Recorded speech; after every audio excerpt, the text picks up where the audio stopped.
बहुजन समाज को, अल्पसंख्यक समाज को जिस तरीके से इन्होंने ठगा है महागठबंधन के लोग, तो उनको लगता है अब कहाँ, एक तरफ आप देखिए 8वीं 9वीं फेल है, किसी को शपथ पत्र पढ़ने नहीं आ रहा है, कोई चरवाहा विद्यालय खोल के बैठ गया है, कोई संविधान को पॉकेट में लेके घूम रहा है।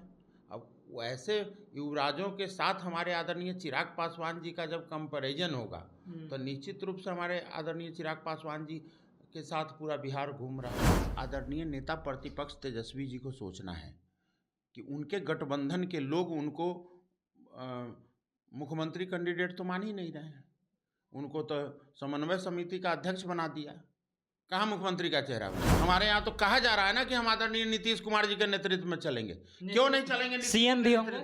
नीतीश कुमार जी के नेतृत्व में बिहार विधानसभा चुनाव होगा। हमारे नेता सीएम मटेरियल जरूर है, लेकिन सीएम कैंडिडेट नहीं है। मांझी जी चिराग जी में हमेशा टकराव देखने को मिलता है। मांझी जी ने कह दिया कि है भीड़ जुटाना कौन सा है, हो कर करके जुटा लेते हैं, हमको नहीं पता है कैसे भीड़ जुटता है। आप ही लोग में बीच में काहे ऐसे चल रहा है? क्या दलित वोटरों को लेकर के आप लोग में प्रतिस्पर्धा है? नहीं, कोई प्रतिस्पर्धा नहीं। आप एक चीज़ बताइए, मांझी जी के पास दलित वोट हो या हमारे पास हो या नीतीश कुमार जी के पास हो, क्या फर्क पड़ता है? होना तो गठबंधन को ही फायदा है। जिस सीट से मांझी जी के उम्मीदवार लड़ेंगे वहाँ पर हमारी उम्मीदवार नहीं, जहाँ पर हमारे उम्मीदवार लड़ेंगे वहाँ पर मांझी। इतना बड़का रैली हो जा रहा है वक्फ बोर्ड के खिलाफ में, एकदम भर दे रहे मैदान, कह रहे किसी के देश का बाप है। तो मुस्लिम बहुल इलाका से फिर भाजपा कैसे जीत जा रही है? और आदरणीय नीतीश कुमार जी के नेतृत्व में, उनके आशीर्वाद से आदरणीय चिराग पासवान जी बिहार के लिए ऐसी नीतियां का निर्माण करेंगे जिससे बिहार फर्स्ट और बिहारी फर्स्ट 243 विधानसभा पर फलीभूत होता हुआ नजर आएगा।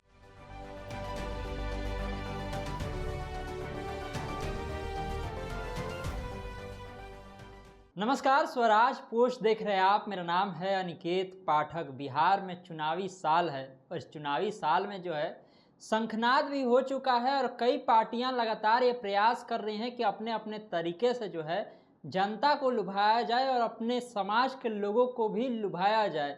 चिराग पासवान एनडीए के साथी हैं और बड़ा बड़ा कार्यक्रम कर रहे हैं। शाहाबाद में एक कार्यक्रम किया और फिर राजगीर में एक बड़ा कार्यक्रम हुआ कल, बहुजन संकल्प रैली। उसमें जो कुछ भी बोले हैं उस पर बातचीत करने के लिए हमारे साथ में जो है एलजेपी-आर के महामंत्री हैं, प्रवक्ता हैं और बता रहे थे पर्यवेक्षक भी हैं, रंजन जी। इन्हीं से आज सीधी बातचीत करेंगे। बताइए, जो कार्यक्रम रहा कल बहुजन संकल्प रैली, मकसद क्या था इसका? बहुजन को एकजुट करना, बहुजन का एक ऐसा समागम जो अब सिर्फ गिनती और वोट के लिए वो काउंटेबल नहीं रहेंगे, अब वो सत्ता के सहभागी रहेंगे, उनके हाथ में सत्ता होगा। बहुजन इस बार तैयार है आदरणीय चिराग पासवान जी के नेतृत्व में कि अब की बार बहुजन सरकार। अब की बार बहुजन सरकार कह रहे थे चिराग पासवान वहाँ से कि हम तो आना चाहते हैं बिहार, लेकिन कुछ लोग जो है षड्यंत्र कर रहा है, आने नहीं देना चाहता है। कौन लोग षड्यंत्र कर रहा है? कौन लोग चिराग पासवान को नहीं आने देना चाह रहा है? जिनसे उनको परेशानी होगी। आज जिस तरीके से आदरणीय चिराग पासवान जी बिहार समेत पूरे देश में एक नया दलित और इनर्जेटिक युवा चेहरा के रूप में उभरे हैं, निश्चित रूप से इस पर तो बहुत लोगों की सियासत ख़त्म होने जा रही है, बहुत लोगों की सियासत का दुकान बंद होने जा रहा है। ये बहुजन समाज को, अल्पसंख्यक समाज को जिस तरीके से इन्होंने ठगा है महागठबंधन के लोग, तो उनको लगता है अब कहाँ, एक तरफ आप देखिए 8वीं 9वीं फेल है, किसी को शपथ पत्र पढ़ने नहीं आ रहा है, कोई चरवाहा विद्यालय खोल के बैठ गया है, कोई संविधान को पॉकेट में लेके घूम रहा है। अब वैसे युवराजों के साथ हमारे आदरणीय चिराग पासवान जी का जब कंपैरिजन होगा तो निश्चित रूप से हमारे आदरणीय चिराग पासवान जी के साथ पूरा बिहार घूम रहा है, पूरा बिहार जा रहा है आगे।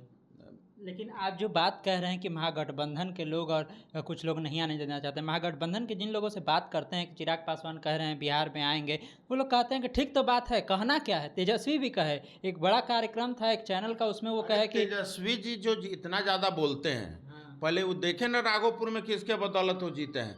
आज तेजस्वी जी का जीत किसके वजह से हुआ है? आदरणीय चिराग पासवान जी अगर ना होते हैं तो क्या तेजस्वी यादव जी जीतते? क्या 25,000 वोट हमारी पार्टी को आई थी ना वहाँ, और लोग कहते हैं कि एनडीए के वोट को हमने काट लिया इसलिए वो जीत गए। तो किसका वोट? आज आज आज अब क्या ऐसी परिस्थिति हो गई जो तेजस्वी यादव जी को फुलपरास चुनना पड़ रहा है? फुलपरास जा रहे थे अब फुलपरास और राघोपुर दो जगह से।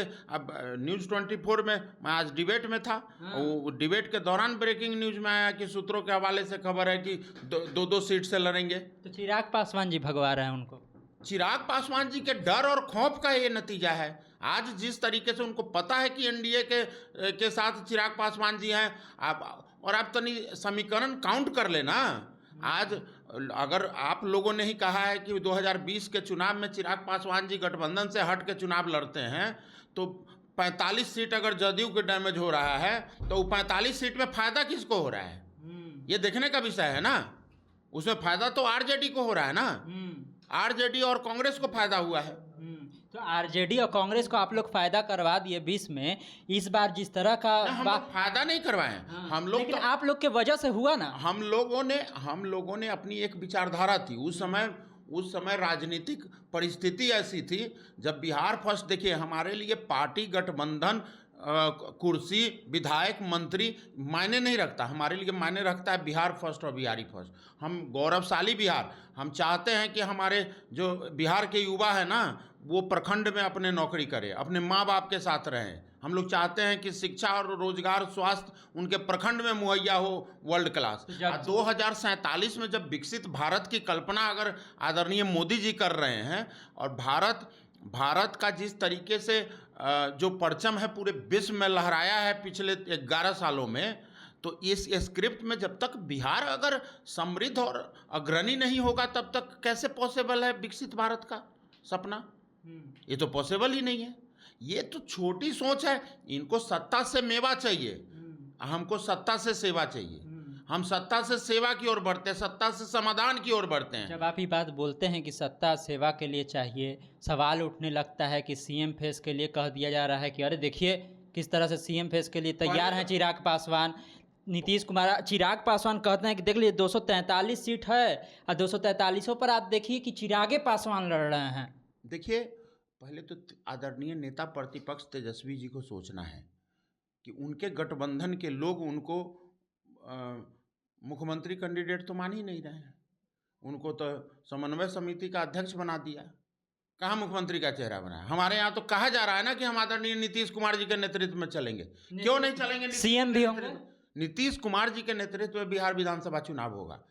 हमारे नेता सीएम मटेरियल जरूर हैं, लेकिन सीएम कैंडिडेट नहीं है ना इस बार।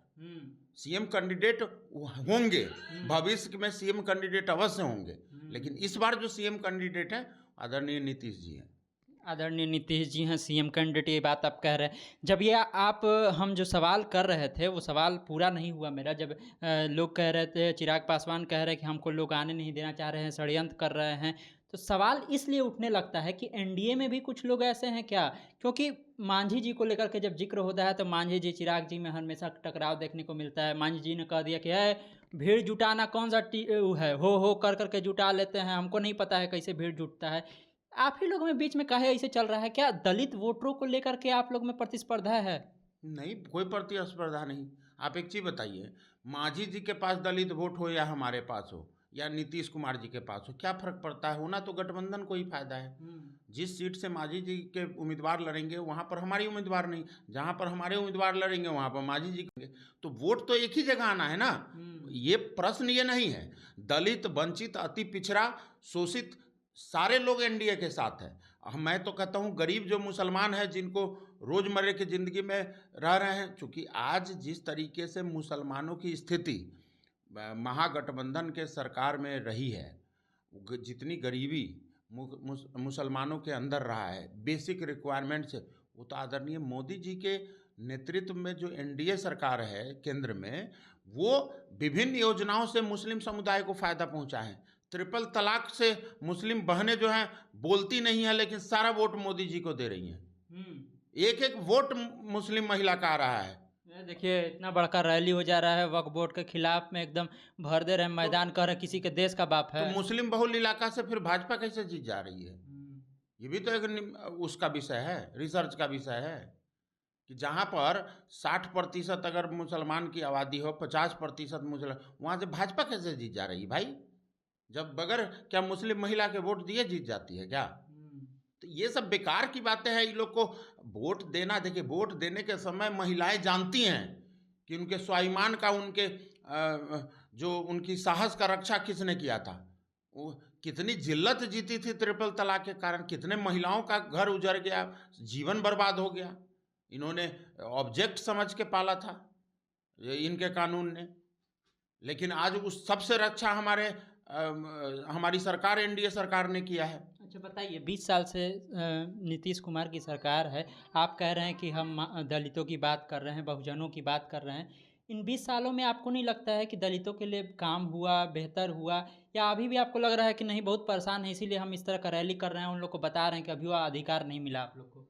देखिए दलित को सिर्फ देखिए, दलित भोला भाल, जो दलित समुदाय होते हैं ना, वो बहुत इमोशनल होते हैं और बहुत ही सच्चे दिल के होते हैं।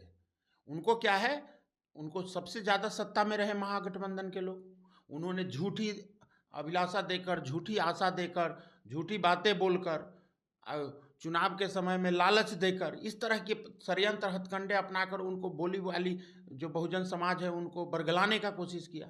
उन्होंने वर्तमान खरीदा भविष्य को बेचकर। ये महागठबंधन के साथी बहुजन समाज के वर्तमान को खरीद लेता था, उनके भविष्य को आज चौपट कर दिया। आज क्या 75 साल जब गुजर गया आज़ादी का, और जब आज तीसरी चौथी पीढ़ी है, क्यों दिशा और दशा बहुजनों की ऐसी है? कौन है जिम्मेदार इसके लिए? वही तो बात है आप लोग का। यही तो मैं कह रहा हूं कि कौन है जिम्मेदार हमारे एनडीए सरकार ने, आदरणीय मोदी जी 11 साल, अब 75 साल की आज़ादी में 20 साल अगर एनडीए की सरकार रही है तो 55 साल किसका रहा है? महागठबंधन का। जिम्मेदारी किसकी बनती थी? अभी वो आप लोग पूरा तरह से भर नहीं पाए हैं, अब चिराग पासवान आएंगे तबे पूरा होगा काम। आदरणीय चिराग पासवान जी के नेतृत्व में बहुजन अब तैयार हो चुका है सत्ता में भागीदारी के लिए। अब सत्ता में भागीदारी होगा, अब बहुजन होगा तैयार। आदरणीय चिराग पासवान जी के नेतृत्व में बनेगी सरकार।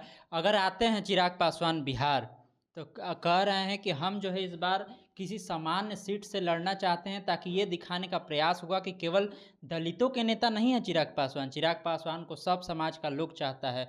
तो ये क्या दिखाने का प्रयास हो रहा है? ये तेजस्वी जी से पूछिए ना। अभी 2 दिन पहले वो बयान दे रहे थे कि समृद्ध जो बहुजन है, वो हमारे नेता का बयान था कि जो समृद्ध बहुजन है वो अपना आरक्षण को छोड़ देना चाहिए। तो यही लोग ना कमेंट करते थे कि समृद्ध है चिराग पासवान जी तो आरक्षित सीट से क्यों लड़ते हैं। उसी का जवाब दे रहे हैं वो।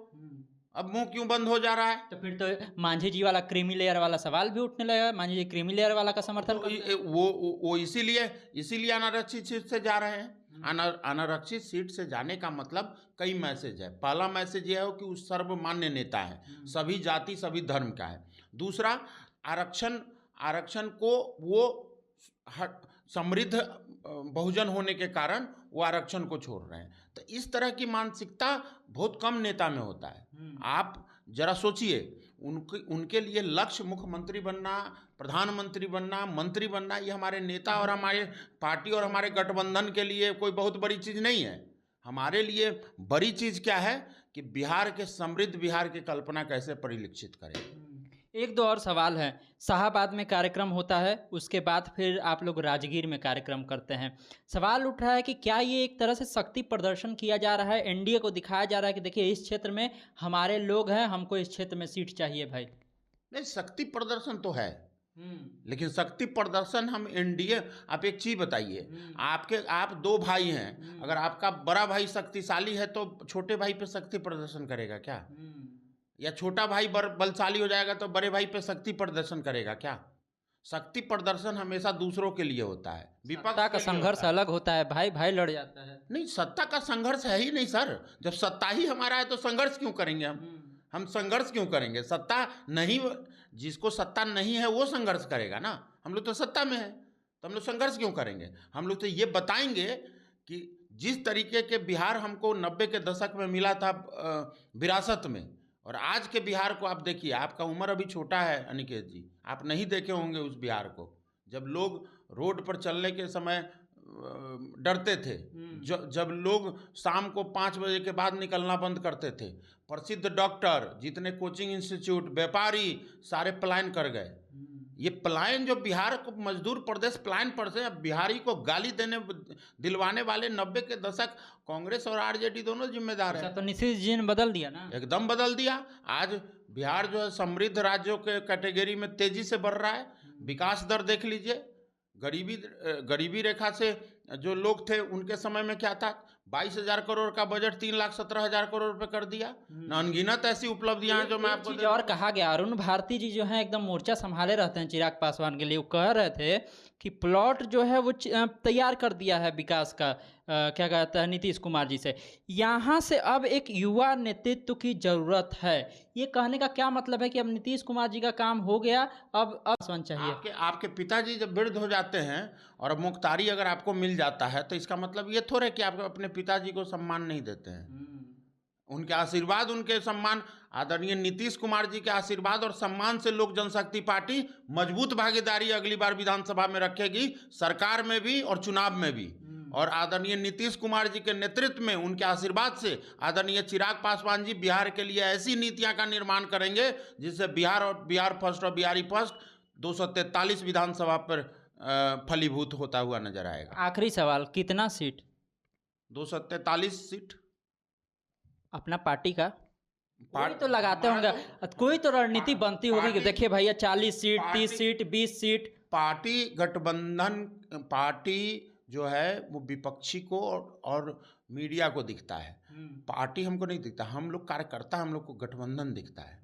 हमारे लिए भाजपा का भी प्रत्याशी उतना ही महत्वपूर्ण है जितना लोक जनशक्ति पार्टी का महत्वपूर्ण है। तो गठबंधन के लिए 5-6 सीट या 10 सीट कॉम्प्रोमाइज करना होगा तो कर लीजिएगा ना। ये तो सोचना है ना। लोकसभा का चुनाव देख लीजिए, अगर लोकसभा के चुनाव में अगर 5 सीट हमको मिला, 5 जीते, 10 मिला होता 10 जीतते।